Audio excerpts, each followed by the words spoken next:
একসময় কুমিল্লার সাংবাদিকতা বললেই আপস ভাইয়ের নামটা সবার আগে চলে আসতো। সাংবাদিক বান্ধব একজন সাংবাদিক নেতা, সাংবাদিক সমিতির সহসভাপতি ওমর ফারুকের তাপস ভাই।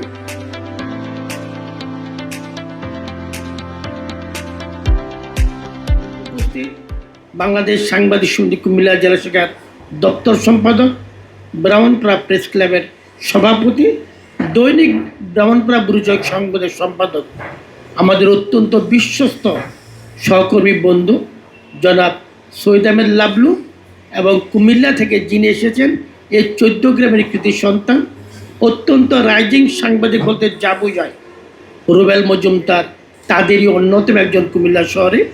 এবং এখানে আপনারা যারা আছেন আজকে অনুষ্ঠানে, সবাইকে আসসালামু আলাইকুম। আসলে এখানে আমার আগে 13 জন বক্তা বক্তব্য রেখেছে। আপনারা যখন আপনাদের পরিচয়গুলো দিচ্ছিলেন, আমি একটা পার্সেন্টেজ এখানে আমি নোট করেছি। সে আমার পার্সেন্টেজে আমি প্রায় 8 থেকে 9 জন, 8 থেকে 9 জন আমার একটা পার্সেন্টেজ আমি এখানে গ্রো করেছি, আর বাকিগুলো আমি আরেকটা ক্যাটাগরিতে রেখেছি। আমি সব মিলে আমি অল্প কথা শেষ করবো, কারণ আমাদের আপা আপনাদের সে বক্তব্য রাখবেন। আমি প্রথমে অনেকেই ঐক্যের কথা বলেছেন, সাংবাদিকতার কথা বলেছেন, অনেক কিছু বলেছেন। আমি একটা বিষয় স্পষ্ট করে বলতে চাই যে বাংলাদেশ সাংবাদিক সমিতি কুমিল্লা জেলা শাখা কোনো সংগঠন কিংবা সংস্থার প্রতিপক্ষ না। এখানে 14 গ্রাম প্রেস ক্লাব একটি নির্বাচিত কমিটি আছে, এখানে সাংবাদিক সমিতি আছে, 14 গ্রামের টেলিভিশনে একটি সংগঠন আছে। 3টি ক্যাটাগরি মিলে আমরা সাংবাদিক। এখানে কোনো বিভাজনের কোনো ইন্ধন নাই, কোনো কথা নেই, কোনো বক্তব্য নাই। যারা সাংবাদিক সমিতি করবেন তারা প্রেস ক্লাবও যেতে পারবেন, টেলিভিশন সাংবাদিকদের কাছেও যেতে পারবেন, ফটো সাংবাদিকও করতে পারবেন, কোনো সমস্যা নাই। শুধুমাত্র খেয়াল রাখতে হবে যে সমগোত্র কোনো সংগঠন করা যাবে না।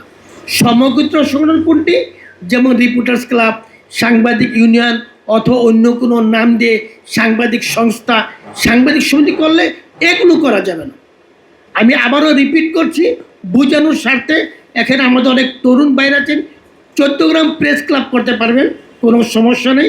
14 গ্রাম টেলিভিশন জার্নালিস্ট অ্যাসোসিয়েশন করতে পারবেন, ফটো সাংবাদিক করতে পারবেন, কিন্তু আমাদের সমগোত্র অন্য কোনো সংগঠন করা যাবে না। এবং আমরা যারা সাংবাদিক, আপনি দেখেন 14 গ্রামে কত লক্ষ জনগণ আছে? প্রায় 5 লক্ষ জনগণ আছে, কিন্তু সাংবাদিক কত আছে? আপনি যদি বলেন যে ভাই অ্যাক্টিভ সাংবাদিক, আমি বলি ইনঅ্যাক্টিভ সাংবাদিক যদি আমি যদি ধরি, আমি টক জাল হলুদ মলুদ মিলাইয়া সব কিছু মিলে ধরি, তাহলে কিন্তু 200-র উপরে হবে না। তাহলে 5 লক্ষ লোকের ভিতরে আমরা সর্বমিলে 200 লোক, 200 লোক কিন্তু আমরা এক জায়গায় থাকতে পারি না। হ্যাঁ, 200 লোক আমরা কেন থাকতে পারি না? আমাদের মতাদর্শের কারণে। আমরা সবসময় চাই আমি ডমিনেট করব, অন্য যারা পিছিয়ে থাকবে। কিন্তু বাংলাদেশ সাংবাদিক সমিতি 14 উপজেলাকে বিরুদ্ধে অনুরোধ করব, এই জায়গা থেকে আমরা বেরিয়ে আসবো। এটা সাংবাদিক সমিতি একটা আদর্শ সংগঠন। এখানে আমরা শুধু সাংবাদিকতা শিখে না, আমরা একটা পরিপূর্ণ আদর্শ মানুষ হিসাবে আমরা একটা দীক্ষা দেওয়ার চেষ্টা করি, যিনি সাংবাদিকতার পাশাপাশি সমাজকে লিডিং দিবে সামাজিক কাজেও। সুতরাং আমাদের আদর্শগত যদি বিভেদ থাকে, আমার মধ্যে যদি আমিত্ববোধটা সৃষ্টি হয়, তাহলে কিন্তু আমরা সবাইকে লিডিং দিতে পারবো না। সুতরাং একটা বিষয় আমি স্পষ্ট করে গেলাম যে এখানের বাইরে যারা আছে ওরাও আমাদের সহকর্মী। আমরা একসাথে চা খাবো, একসাথে আমরা ঘোরাফেরা করবো, একসাথে আমরা প্রোগ্রামে যাব। কিন্তু সমিতির প্রশ্নে আজকে যারা এখানে আছেন, যারা সমিতি করবেন, সুদৃঢ় ইস্পাত করতে ঐক্য আপনাদের মধ্যে রাখতে হবে। এখানে অনেক বক্তা বলেছেন যে আমি অনেক বিপদে পড়েছিলাম, পড়ছিলাম, কেউ যায়নি। এখানে যাওয়ার একটা ক্যাটাগরি আমি স্পষ্ট করে দিই। আপনার ব্যক্তি ব্যক্তিগত যদি দ্বন্দ্ব কিংবা কোন্দল হয়, সে দায় কিন্তু সাংবাদিক সংগঠন নিবে না। আপনার ভাইয়ের সাথে, আপনার আত্মীয় স্বজনের সাথে, আপনার জমি জমা নিয়ে যদি কোনো হামলা মামলার শিকার হন, ব্যক্তিগতভাবে প্রেসিডেন্ট সেক্রেটারি দেখতে পারে, কিন্তু সাংগঠনিকভাবে সেটা দেখার আমাদের কোনো সুযোগ নেই। আমরা অবশ্যই দেখব যদি আপনার সংবাদ নিয়ে কোনো সমস্যা পড়েন। আমি সংবাদ নিয়ে বলছি, আওয়ামী লীগ সরকারের আমলে আমাদের চান্দিনা প্রতিনিধি মাসুমুর রহমান মাসুদ, তিনি তৎকালীন এমপি এবং তৎকালীন প্রধানমন্ত্রীর চিকিৎসা বিষয়ক অ্যাডভাইজার, সরাসরি চিকিৎসক ডাক্তার প্রাণগোপাল, তার চেয়ে বড় এত মানে এই প্রধানমন্ত্রীর কাছের এমপি আর কিন্তু ছিল না। তার বিরুদ্ধে একটা নিউজ গিয়েছে। নিউজটা কী গেছে, উনি প্রকাশ্যে এক আওয়ামী লীগ নেতার বিরুদ্ধে কথা বলছেন, সেটি আমরা ছাপিয়েছি। তিনি আদালতে আমাদের বিরুদ্ধে মামলা করলেন আমাকে সব। তখন আমি সাথে সাথে কুমিল্লা হাইওয়ে গিয়ে বক্তব্য দিলাম। আমার বক্তব্য মুহূর্তের মধ্যে কয়েক অক্ষণ মানে সেটি ভিউ হয়ে গেল।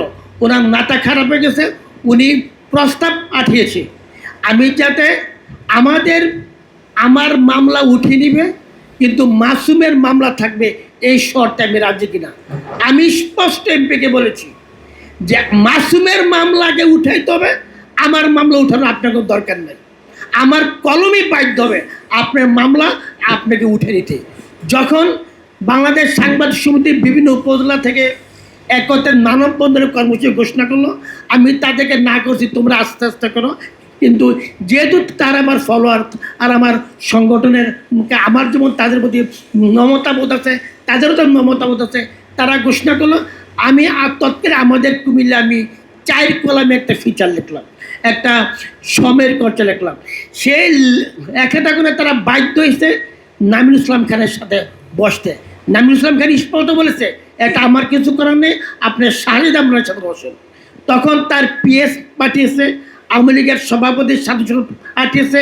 আবার বলি কোন আমলে, যখন আমরা বলি ফ্যাসিস্ট, যে যখন আওয়ামী লীগের সামনে কথা বলার মতো কোনো মায়ের ছেলে ছিল না, এমন সাংবাদিক ছিল না কুমিল্লার জেলায়, ঠিক তখন আমার কাছে যখন আসলো, আমি বললাম যে আমি একা বসবো না, আমার সাথে আমার সাংবাদিক সমিতির সভাপতি বসবেন, ইয়াসমিন রিমাপা সাক্ষী, গোল্ডেন স্পুন। আবলু ভাই কি ছিলেন? হ্যাঁ, ইয়াসমিন রিমাপাল, আবলু ভাই, আমি, এই আমরা 3 জন, আর এমপির সহ আওয়ামী লীগের নেতৃবৃন্দ। সেখানে সুস্পষ্ট বলেছি আমার কলম তখনই বন্ধ হবে, আগে আপনি মামলা উঠে আমার কাছে কাগজ দেন, তারপর আমি দেখব আপনাদের সাথে আমরা আপোষ করতে পারি কিনা।